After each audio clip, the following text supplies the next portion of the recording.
Hey everybody, welcome back to another episode of Samp and Chance. Guys, we missed you yesterday due to some technical issues on our part, but we are here Wednesday Backlash review, Monday night review. And you know what? I don't think I'd want to do this with anyone else but my man with the master plan staring right back at me, Mr. Chance Michaels. Chance, how you doing, buddy? I'm feeling good. I'm loving the sunshine. How about yourself? I can't complain, my friend. Everything is everything. Here we are. It is midweek. I know we always kind of talk about the weather, but this one's pretty cool. I was looking at it before we started, and it looks like we're going to hit the 30s this weekend here. Yeah, 33, 34. It's It's crazy. going to be It's gonna be sick. hot. It's going to be sick. It's going to be sick. Let's get into it. All right, Yeah, brother Matt. Listen, we're a day behind, so let's not waste any do it. time. Backlash, the first pay-per-view or premium live event, whatever you want to call it, of the year after WrestleMania. It's usually a dud. Um, your thoughts on the show overall? A little bit above a dud. I give it a C, C minus. I wasn't that impressed. There's a couple good matches, couple good spots. The crowd was hot. That stood out. The crowd was just so happy to have wrestling, and obviously Bad Bunny. Bad Bunny should have been the main event just because he's so popular there, right? I think they made a mistake with that. But I thought it wasn't bad, but it wasn't great. What's your take on it? Yeah, I was middle of the road. The more time I've had to think about it now, and I might have said something a little different yesterday, but just having more time to kind of think about it, kind of look at it, kind of look at my notes and whatnot. This show, the crowd made it amazing. I Yeah, think that's what set it apart. I think that's what kind of blew it up. I think this show provided good matches overall, generally there's some good speaking. ones. Yeah. It forwarded storylines. If you didn't realize it or not, it did in some of the outcomes of Mm-hmm. these matches. Overall, though, I would say again C plus is probably where I would rank the show, and I think the Yep. crowd made it a C plus. It's the crowd that did it. And Passion. normally, Very. well, I mean, let's be honest, man. Like, most backlashes or vengeances or anything that comes after WrestleMania is usually really hard to follow, right? After WrestleMania. It So is. there's not, if anything, this pay-per-view usually are WrestleMania rematches in a way, Yeah. for the most part. But this time, I don't think there were any rematches. Everything was There fresh. We wasn't one got rematch. right. So we got fresh matches, we got fresh storylines. Like it's like, these guys are trying really, really hard to keep the product and everything relevant. And this is that one pay-per-view, and I think they finally figured it out. I mean, if you have the casual fan watching WrestleMania, that casual fan more likely than not will come back to watch the next show just to see what it's all about. So Yeah. from that perspective, having the hot crowd, having everything going, I think it was a success because they probably kept some of those fans from WrestleMania that wouldn't have probably come back till the next WrestleMania, Yeah, that's true. right? That's the way I kind of gauge the show. But hey, look, why don't we just quickly go into it and kind of Do take it. a peek at what we had here. So the show opened up with Bianca Belair against Io Sky. I first off, you know what, Chance? I was really excited for this match. Only for the fact that if you think about Bianca's run in the last year, who she fought predominantly, either Becky Lynch, Carmella, and Yep. Becky Lynch or Carmella. I mean, that was her whole summer last year, right? Mm-hmm. And then you finally got into the little bit of oh, what's her name? Alexa Bliss, and then you got Asuka at the end there. Yeah. Neither one has been seen from again since she's beaten them. Interesting fact. That's a good Interesting point. point, I never right? thought of that, but you're Right. right. I mean, we have not seen Alexa since the Royal Rumble, and we have not seen Asuka since Mania. That's true. Maybe they're hurt. Maybe taking some time off. Yeah, it's kind of weird though because both took time off before their title runs here, or Gunther their White wasn't at Backlash. He's on a honeymoon right now. yeah. See, he got married to Ginny, former UK NXT star, South Oh, Asian. So a little bit of Indian. It's kind of cool to see Gunther doing the Bhangra dance, man. It was kind of yeah. fun. Was It he was kind doing it? yeah, I saw a couple of the videos and stuff. Like he's better than me. I wouldn't even do it. So, good for him. Good for Well, them. that's I'm cool. really I didn't see happy. that, but Yeah, that's cool. yeah. No, Gunther looked like he was having a good time. I mean, very different from what you would expect from the ring general. But outside of the ring in real life, the guy looks like someone I'd like to hang out with. He looks really cool. Yeah, yeah, Um, yeah. but That's yeah, cool. like I said, I was looking forward to this match. Um, you know, to be fair, this match was kind of slow to start. I think they were just kind of getting a feel for each other. I had high expectations of high flying moves right off the bat, but it was a lot of mat work to start. It But was, yeah. once they kind of picked up their, momentum, and once they kind of found their chemistry, these two really started to put on a really good show. And I thought, they did. As a curtain jerker, the crowd was hot for it. Bianca again, just displaying that strength, man, that next level strength. Like, I get it, your opponent's helping you to achieve that, to make it look like that, but something has to be said. You have to have a level of power to do a one-armed military Bianca, press. I still say, I've said it many times, she's the strongest woman in WWE. She's her freaky strength. She's super strong. I'll say this right now. Currently, she is probably the most complete female on the roster. Like, complete, Absolutely. right? I mean, I She's the think best. That's why she's a champ. yeah, right now she is, right. And I think as we look at what we have coming down the pipelines here, Raquel Rodriguez, I think in about a year's time she will be there as well. Rhea Ripley. You look at these three girls right now. I mean, Rhea's finally coming into her own. Bianca's finally coming into their own, and we have Raquel coming up. You got three real strong, powerful women. And I'll be honest here, I think Raquel is probably stronger than Bianca. Possibly, but Rhea's not, though. But Rhea's maybe not. Raquel. Doudrop Cust might have something to say about that. Well, Dewdrop, yeah, but no, but I'm just talking about like presentation, complete presentation. Bianca's like John Cena for the females, with the strength and that look and the power, Like John Cena had freaky strength too. Yeah, no, 100%. So that 1 hour military press, these guys just went back and forth, and finally Io started to fly. The focus of the story was Bianca's arm, not being able to use it. That's where the 1 hour military press comes into play. Io, I think this is just the beginning of some really cool stuff here between the two of them. Yeah. Great match until Damage Control came out, right?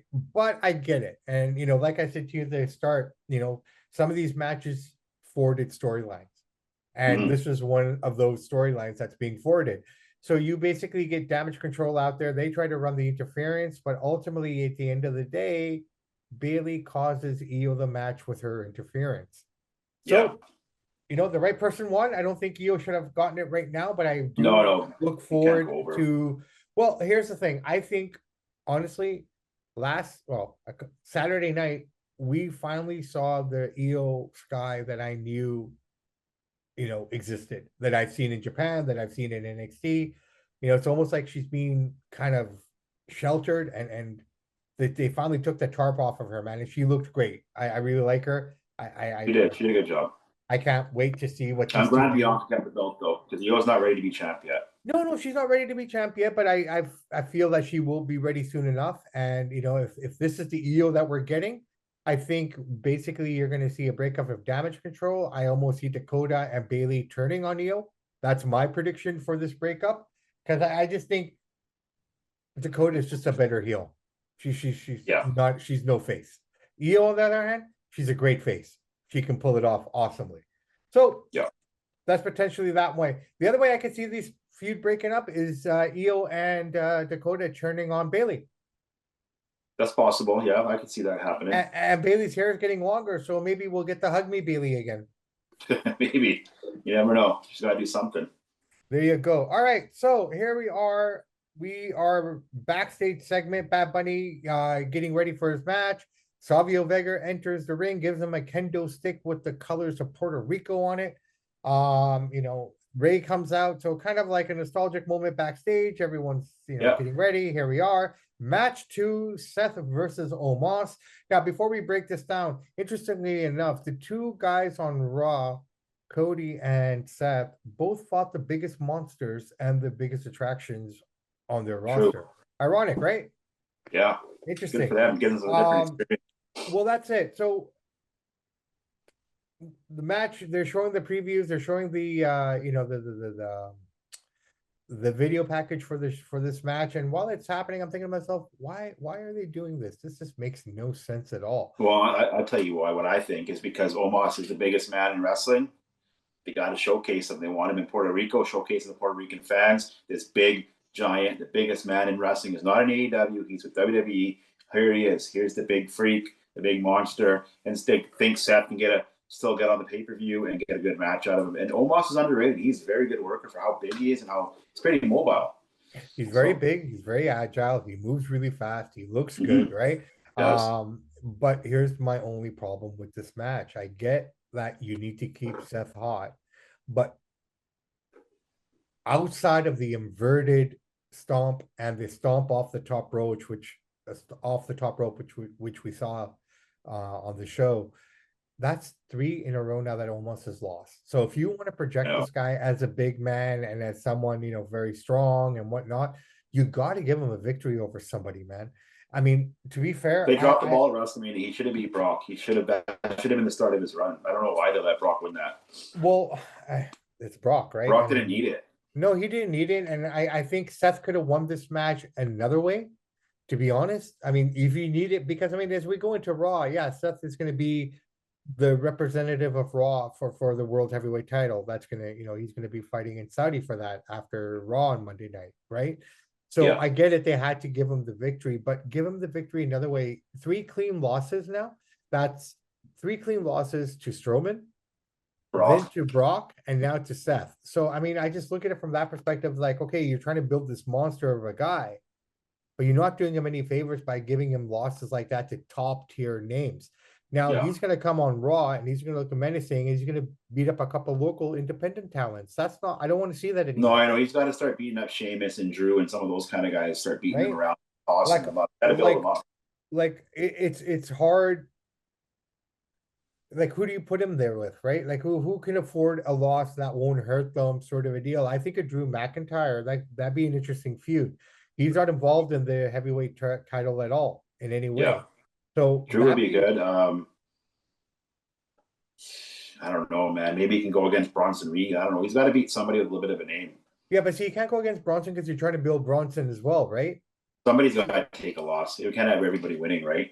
Well, that's the thing, and that's what I'm saying. The thing is, like, they got something special with Omos because you're not going to find a guy that big and that athletic again at that size. So they got to do something special with him because he's a special attraction. Like, I've seen him live in person. The guy is absolutely a monster. Yeah, I know. I'm not no disagreement here at all, Chance. I'm just kind of curious to how. Yeah, I don't know what they're gonna do with him. They got to do something. Whatever they've been doing with him isn't working. They got to do something better. Well, they have to, right? Like, okay, yeah, he's a free agent. He can go to any show he wants, and that's great and dandy. But anytime he comes up against any real competition, he loses. He loses. I know. Right. So what is that? I'm not scared of you. If you can't beat this guy, like, you can beat 5 guys at once. So what does that say? Those 5 guys, like, are that bad? Like, one guy can beat you? Well, he's just beating up local guys off the indie scene. That's right. That's the thing. No, he needs to beat some incredible guys. I get it. But Seth is no bigger than any of those indie guys, and he beat them. I know. Right? Seth should have had a beat him with a chair or a low blow or something like that, I think. Something. It had to. No, you know what? You could even done it in such a way where Omos gets him into the corner and he rushes him to give him like the shoulder tackle into the turnbuckle, sort of a deal. Seth moves. The guy gets, hits his shoulder really hard. He can make that sound. You know who would be a good who should go against him would be Baron Corbin. He's a big guy too. They could get Baron Corbin's name up a little bit, let Omos beat him, but they could have a good feud, I think. I think they could too, right? Like, they got to figure out what they're going to do with Corbin as well. But anyways, let's move on. Match number 3, Austin Theory, Bronson Reed, and Bobby Lashley. U.S. title is on the line.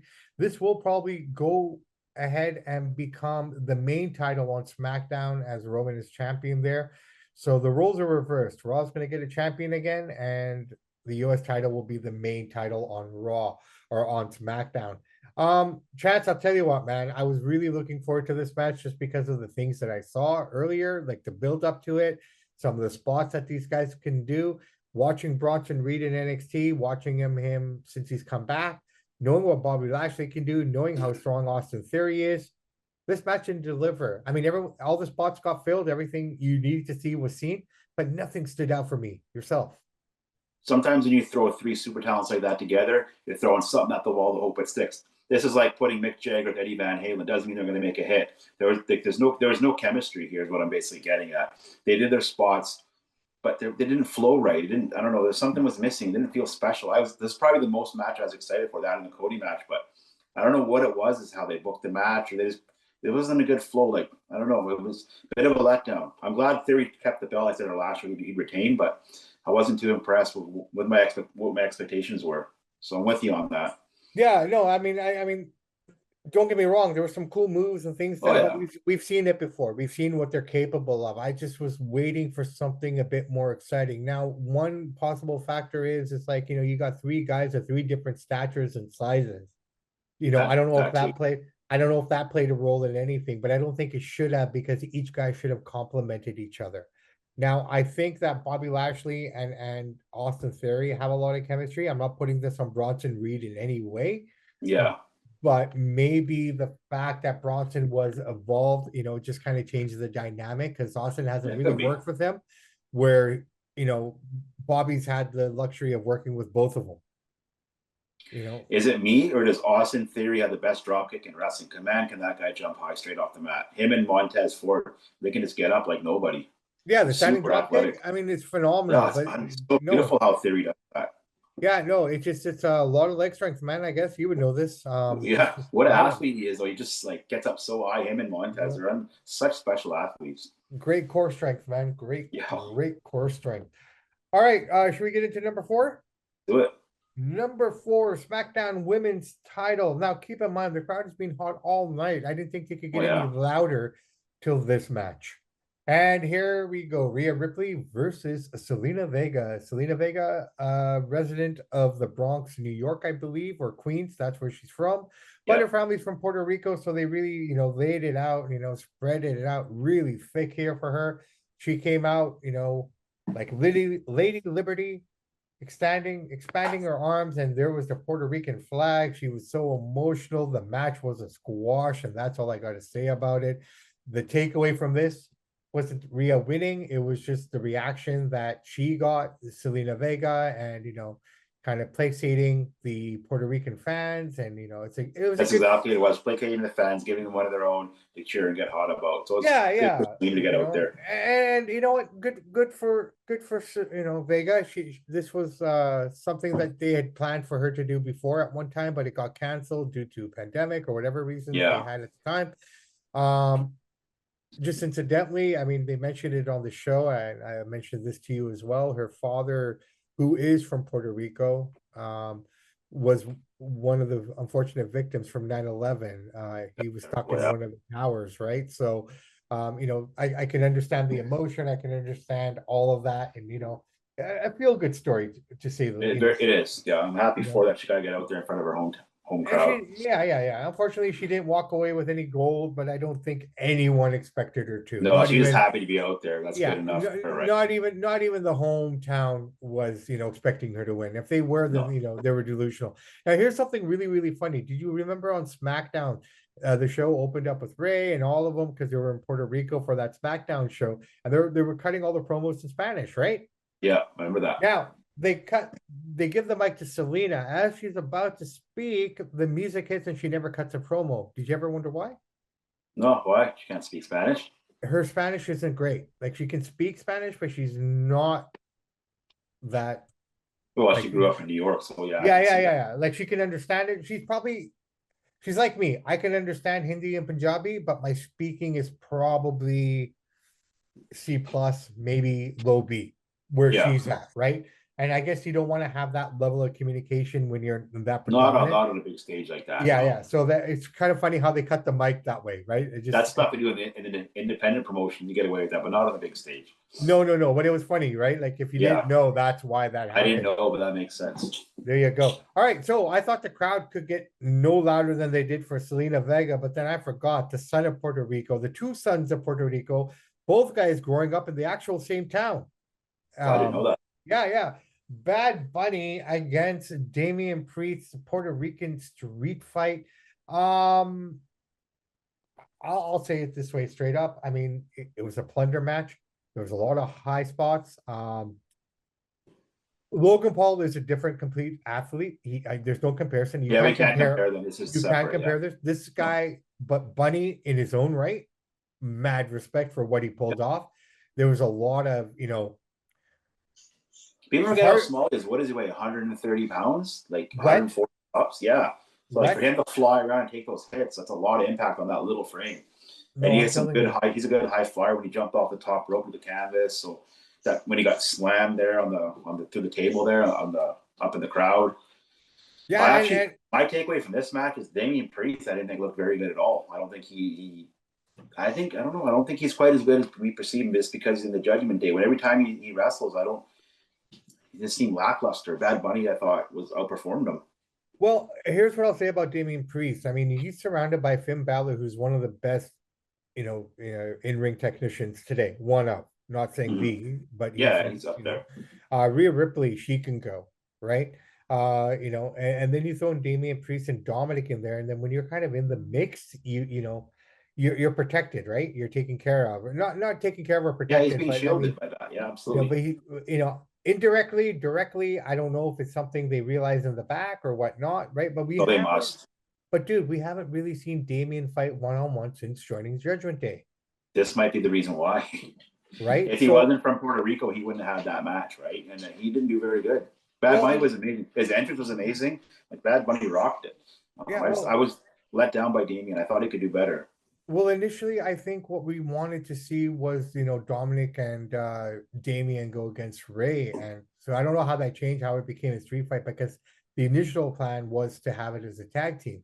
So, um, Priest did the best he could, I guess, ultimately. I mean, he did a great job of selling. I'm trying to find something positive here, right? Yeah, I know. I just don't. I just think Um, he's overrated. I just don't think he's.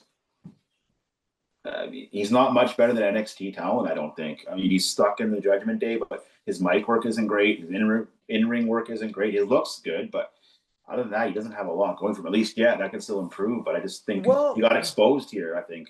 Well, and I don't think you're wrong. I think he got somewhat exposed, but at the same time, I mean, the type of match it was and what it was, and everything that kind of played out in it, sort of a deal. I can understand where Yeah, you're coming from. I get it, but yeah. it's not your straightforward match either, though, right? No, it's difficult when you're So working with a little guy like that who doesn't really have a lot of wrestling experience. I get that, but I don't yeah, know. Something wasn't clicking there.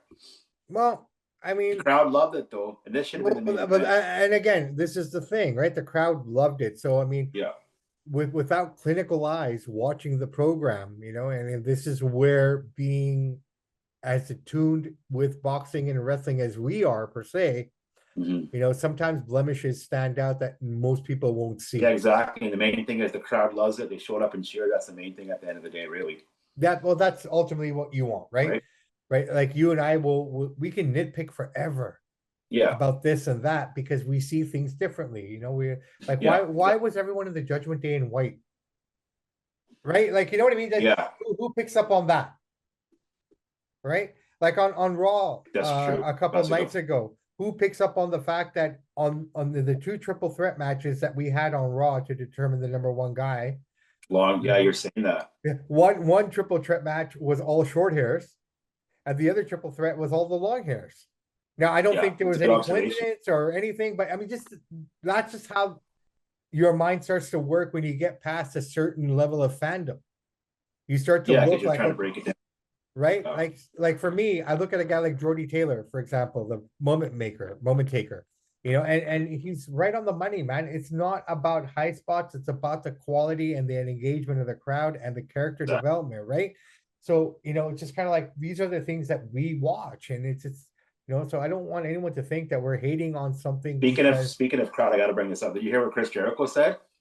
about getting beaten up or getting assaulted at the Mandalay Bay, or that Hulk Hogan's a better worker than Ric Flair.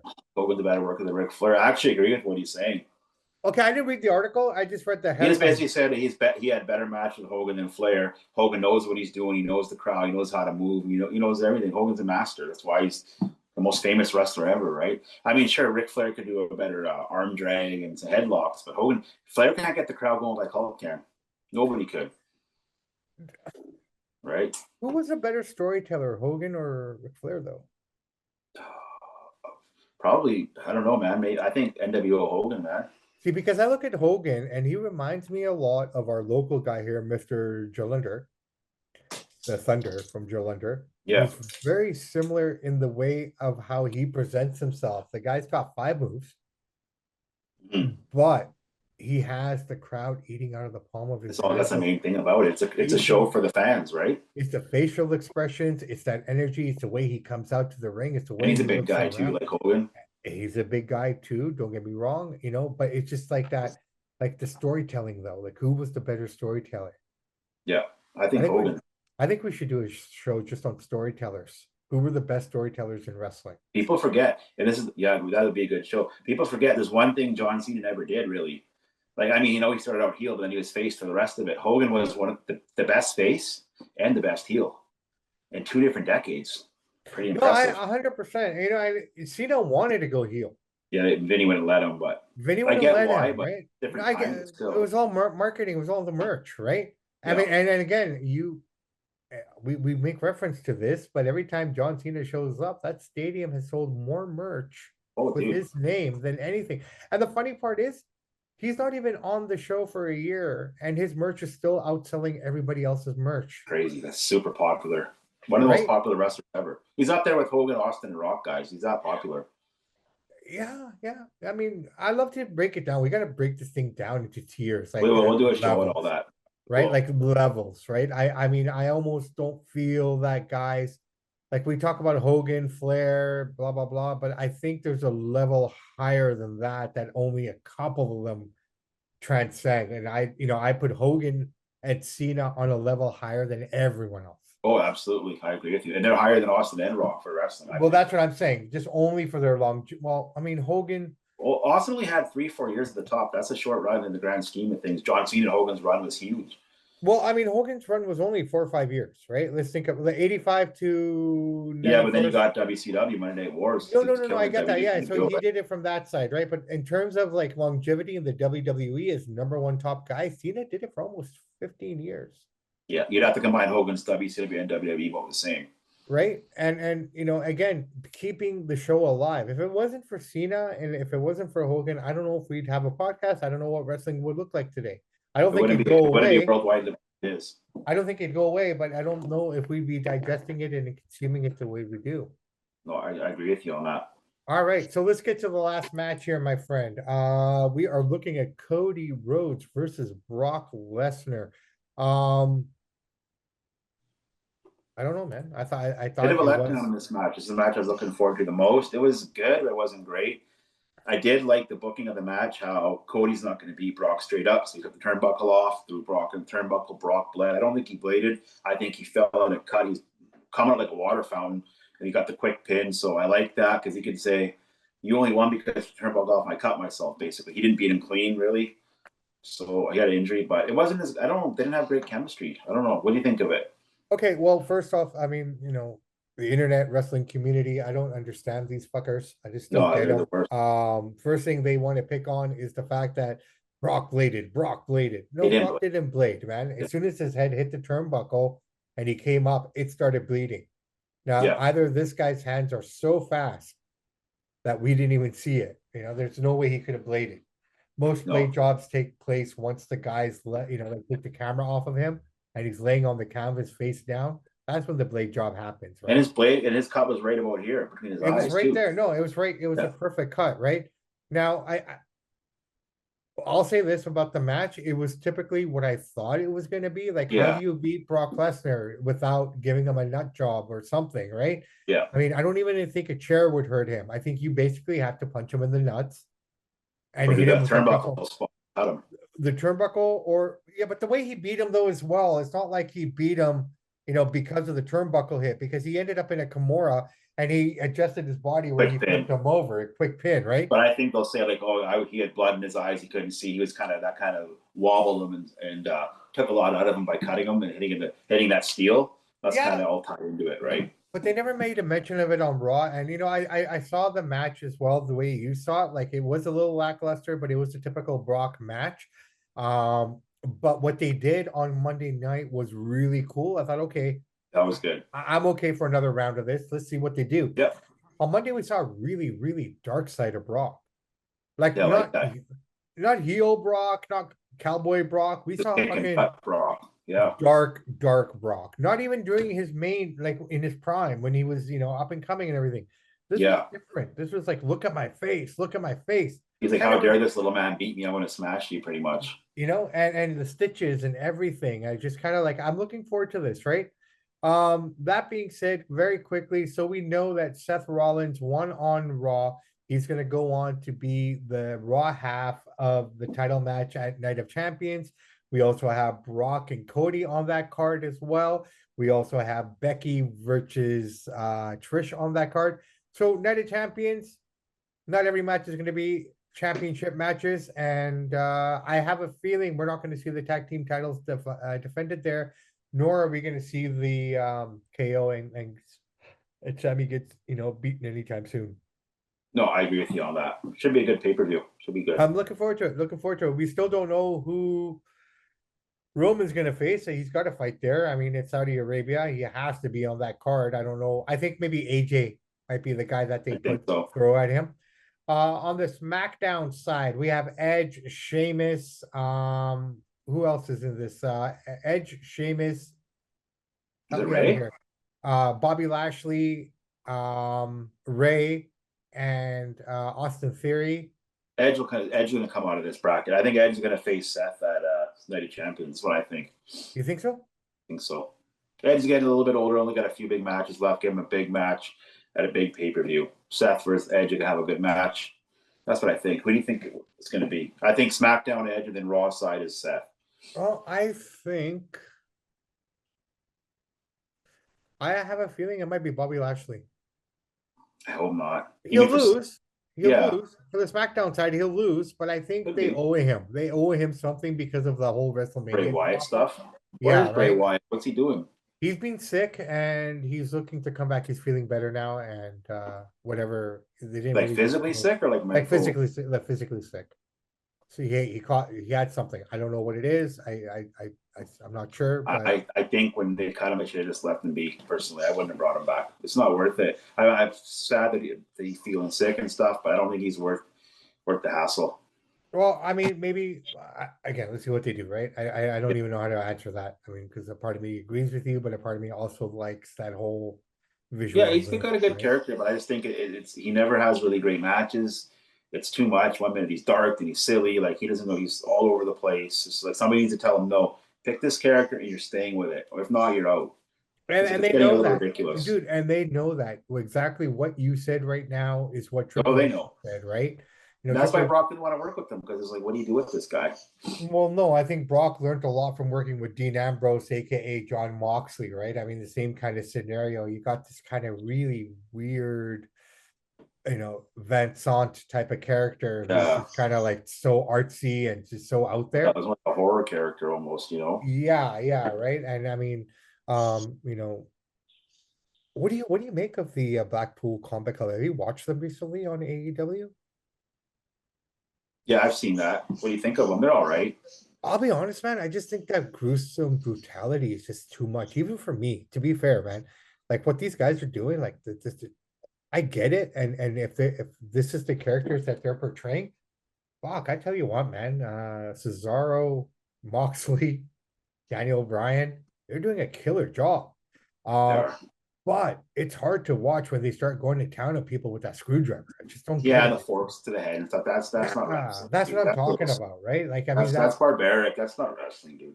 Well, I mean, there's a market for it. It's called the Japanese death match, right? I mean, barbed wire match, Terry Funk and Mick Foley made all that shit famous back in the day, right? But I don't want to sound like Bret Hart, but he's right to a point where like the fork to the forehead and digging in and stuff. Come on. No, that's very 1970s, early 80s wrestling, man. That belonged to Abdullah the Butcher and those guys, right? And that was a different time. We didn't have AIDS or anything, Like now it's like you gotta be careful with everything, right? So, from that perspective, I don't know, and I'm not a big fan of it, but I mean, I'm not a huge fan of it. I mean, I like Cesaro, Bryan, and Moxley. They're good, but I get putting them together. But some of the stuff, no, it's kind of cruel. It's kind of crappy, man. Hey, what are your thoughts on where was it? What was I gonna ask you here? Do you have a question to ask me while I look for my question, man? Yeah, are you ready for your top 5 or what? Yeah, why don't you give me the top 5 while I bring up my notes here? Go ahead. I want to hear your top 5 Hulk Hogan matches of all time. Top 5 Hulk Hogan matches of all time.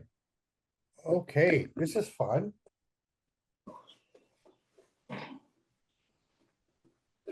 This is fun. This is fun because there's so That's so many. many good ones, so it's hard to pick. I tell you what, I was a big fan. Fuck, dude, you put me on the spot here. I don't know where to start with. You know what? I mean, all these matches were pretty much the same formula, right? In essence. So I mean, you could pick any match and say they were all great. But I'll say this: I'll probably start with Andre Hogan, obviously, just because of the sheer magnitude of it, Yeah. and because at that time I was legitimately 10 years old. So I was a kid who got to enjoy it, so to speak, Yeah. right? So that match was always stand out as like wow, and I saw it at the Pacific Coliseum with my dad. He took me there, and when we watched it on On closed the circuit close TV, circuit. yeah, closed circuit TV. Um, Yeah. Hulk Hogan, I've seen close circuit like 80. It's pretty cool. yeah. Hogan Yokozuna was fun. Mhm. I just like that one because it just kind of like, at that point, I think I was done with Hogan and, him moving over to WCW, I think Hogan did the right thing by losing that match. So I was really happy about that. So I like that one. I've always was a fan of Hogan Goldberg at the, where the Atlanta Hawks play, I guess, at that time, where they had that giant Georgia Dome. show. The Georgia Dome, yeah. That Yeah. was good just for the atmosphere of it. Hogan Macho, any Hogan Macho match Mega was always powers good. explode. Yeah, Yeah. Mega Powers. And honestly, I think this one for me personally, Hogan versus McMahon. I was at that. You were at that one too. Yeah. Yeah, we WrestleMania. were both there. Yeah, I really enjoyed that one because that was kind of like a story that was never told but had a ending. Does that make sense? Yeah, it was a good match too, man. McMahon went all Right? out. They both went all out, right? And it was kind of cool to watch. I mean, you think about it, those guys had a lot of fun in that match. You could see they were legitimately having fun beating Oh the shit yeah. out of each other. Yeah, that was great. I loved it. We got to see that live. It's pretty No, special. for sure. Riddle dick pic. Thoughts? What did he do? Did he put it on Instagram? I didn't even hear about it. He sent a dick pic to some person on Snapchat. The person screen saved it and then posted it onto the internet when he was cutting his promo with Kathy Kelly. Was So it to a guy or to a girl? I don't know. I didn't go that deep into it, man. Does he know this person? Well, yeah, apparently he knew the person he sent it to. And basically what happened was he didn't have a match on Monday Night Raw, right? Yeah. And during the show, during the interview segment that he had with Kathy Kelly, he did a promo, that's when that person dropped it online. Oh shit! Right? I didn't know about that.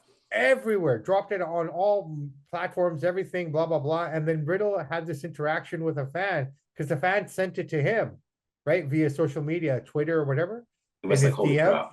And he's like, where'd you get this? He goes, oh, it's all over the internet. You're like, fuck, I thought this thing would have been deleted. Like you figure when you send a snap, apparently it goes away after a few seconds or something. Yeah, if you or, look at the picture, but if you screenshot it, then you got it permanently. But it alerts you when you screenshot it. It'll say you're a snap and screenshot it. So the dude probably sent it, didn't realize that, the guy had screenshotted it or he or she had screenshotted it and it pee all over the internet now. So now here's the dilemma I have with this scenario. Riddle's pee all over the internet. Nothing happens to him, gets to cut his promo. He lives to see another day in the WWE.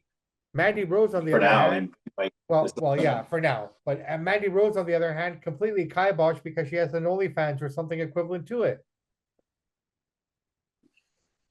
I still think they're going to discipline Riddle. I think they're figuring out what to do with him. He just came back from rehab. Well, right? that's the thing, right? And just kind of like I don't think Riddle's worth the headache that he brings. He does guy's silly a great things worker, man. The guy's a great worker. He is, but like all the off-screen stuff, like they got to suspend him for a little bit, kind of send a message, take a month off. You know what he reminds me of a lot? What's that? A young Randy Orton in terms of like just his lack of discipline and lack of everything that he kind of possesses. He reminds me of a young Randy Orton who has all the potential in the world to be one of the biggest names in this industry. But he just keeps fumbling the ball, kind of like Randy did. But the only difference is Randy had backup to kind of support him. I don't know if Riddle has that same support. Yeah, Triple H and Flair and Batista and all those boys, right? Yeah. Riddle's on like an island on his own. Now, the only thing I can hope for Riddle is that Triple H sees it the way I've described it to you, and he's able to kind of guide him or mentor him, because like I said, the guy has potential, right? I mean, It hard to also say. depends with how the old man sees it. I think the old man, with what he got in trouble with, might let Riddle slide on this. Like, okay, you know what I mean? No more. But who knows what the old man could get grumpy. He might say, dude, get out of here. I don't think the old man cares, honestly, man. He's all about the dick pic, if anyone else is He about is, the but if it's dick bad pic. for it, if it's going to piss people off, I don't know. I think he'll get away with this one, but he's on thin ice here. Well, let's see what they play it out as, man. I mean, it might be nothing, it might be something, right? Because I mean, the They're story. burying the story because I didn't even hear about it until you told me. So the story's not making a lot of rounds. They're doing a good job of kind of sweeping it under the rug. Well, I mean, how Matt Riddle, yeah, it basically got leaked because a fan, um, you know, through the Snapchat, right? And so this fan, like, I guess through his, Yeah, he spread the word. he spread the word, hey, Riddle, what have you done now, right? And there's the picture of him with the weeby out. And Riddle goes to him, where did you get this? And the dude goes, it's all over the internet and a sex tape. So he's like, fuck. Riddle needs to know better, man. He needs to be smarter than this. Yeah, no doubt, man. I mean, So he's giving us hopefully he gets it together. he's giving us long hair is a bad name, man. Very bad. And the guy doesn't wear shoes, and put some shoes on that guy. So you do put some shoes on, clean up your act, dude. I don't know, man. I think he'll wear the boots at some point, but I've always admired the barefoot wrestler. Yeah, I know it goes with his character. Right? I mean, Something it's always different. good. All right, chats. I tell you what, man, we've talked a lot. We've covered a Yep. lot. We got boxing coming up in the next day. Hopefully, we have something special for you guys. If not, we will come back with a boxing episode. We probably won't break down a fight, but I think I will pose this question to you before we leave. Is Canelo still the best boxer? I leave Good it there. question. Just Yep. think about it. I have my takes on it after what we saw this weekend against John Ryder. We got that coming up. We got Charlo calling him out. We got Benavidez calling him out. I think everyone just sees Canelo right for the picking. And I don't think he helped his case at all with the performance that he put on. But we'll get into that tomorrow. Yeah. I wanted to just plant those seeds in your mind and kind of give you something to ponder while we enjoy this beautiful evening and So afternoon nice, here. dude. And yeah, let's get out there, enjoy it, and be happy. My name is Bobby Sampson. He's Chance Michaels. And in the words of the great ACDC, those that download, like, subscribe to the podcast, we salute you.